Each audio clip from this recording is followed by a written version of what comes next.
This is an OEM Petcock for a 1960s vintage C95. You see it attaches to the fuel tank with these 3 screws, and sealing is accomplished with this rubber O-ring. Because of this setup, you have to ensure that the mating surface on your gas tank is absolutely perfect. Now, this is original OEM, increasingly hard to find and priced accordingly.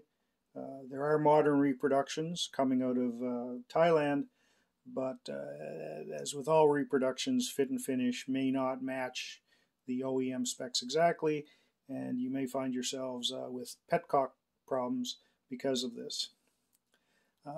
Because of the rarity of this item, I've decided the best place for it in my shop is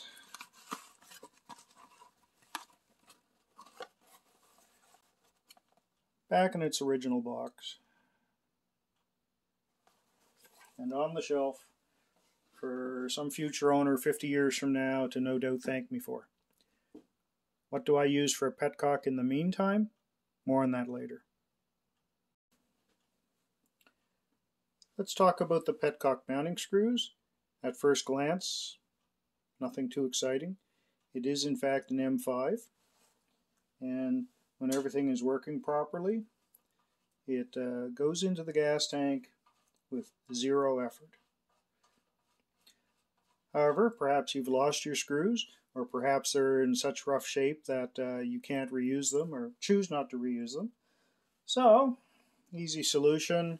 You run down to the local hardware store, find yourself a simple M5, bring it home, and go to screw it in, and immediately discover it's not exactly going in right.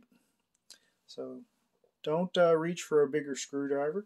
Do not force this. It's a very small screw. Your problem is something entirely different. Your problem is you went to the local hardware store and got an M5. But you say, this is an M5.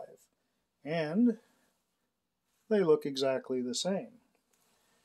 Here's the problem that you need to do a little research in. Back in the 1960s, a lot of nuts and bolts on older Japanese bikes were done using JIS standard. So if that's the first time you've heard this, you may want to Google it, or at the end of this video, I'm going to put in the full Honda service bulletin from 1967, which explains the old JIS standard versus the new standard. So the problem is, a new screw is a new standard, the old screw is the old JIS standard on this application. What is the difference? This M5 has a 0.9 pitch. A new screw has a 0.8 pitch. So you cannot use a new screw in an older JIS hole. Well, so what do? You have 2 choices. Number 1, reuse your old screws if you can, if you still have them. Number 2, you have to find M5 0.9 JIS screws.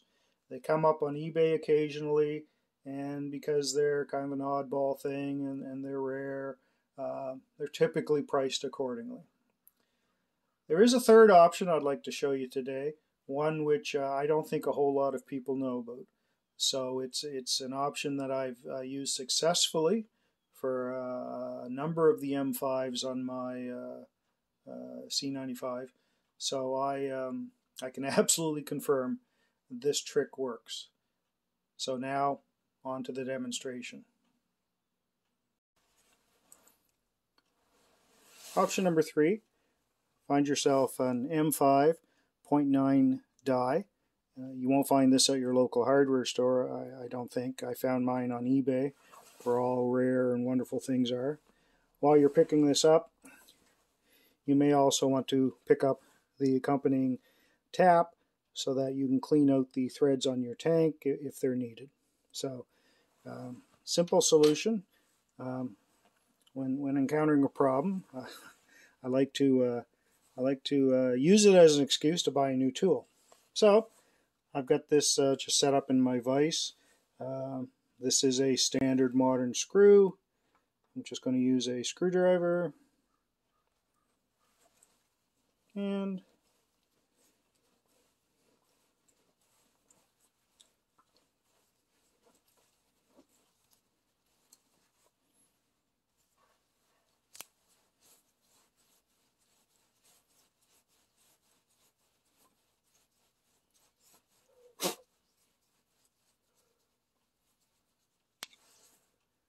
let's see how that fits in the tank now.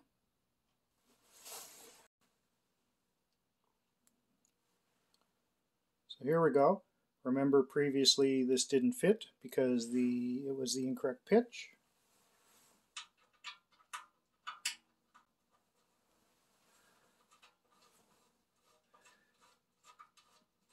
No binding, no stress, no muss. Don't need to use a screwdriver. I now have a modern JIS M5.9.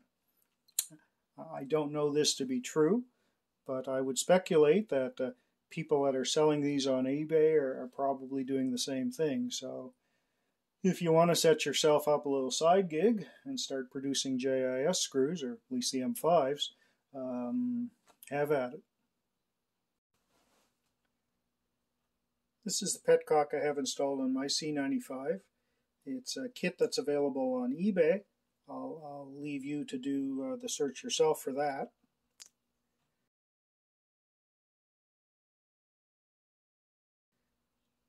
I haven't used the original Petcock.